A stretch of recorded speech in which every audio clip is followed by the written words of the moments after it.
স্কুলে স্কুলে mid day meal রান্নার জন্য দুজনের করে নাম চাওয়া হয়েছে।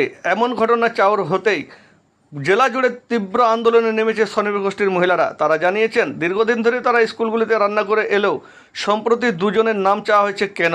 এই বিষয়টিকে কেন্দ্র করে মঙ্গলবার দিন বড়বাজার থানার বাজড়া প্রাথমিক বিদ্যালয়ের শিক্ষক মশাইদের 6 ঘন্টা ধরে আটকে রাখলো স্বনির্ভর গোষ্ঠীর মহিলারা। খবর পাওয়ার পরে বড়বাজার ব্লকের জয়েন্ট বিডিও ও বড়বাজার থানার পুলিশ গিয়ে শিক্ষক মশাইদের উদ্ধার করেন।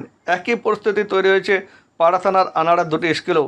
তারাও আন্দোলনে সামিল হয়েছেন। অবশেষে ব্লক স্তর পর্যন্তও যেতে ছাড়েনি তারা জানিয়েছেন দীর্ঘদিন ধরে স্কুল রান্না করে আসছেন তারা।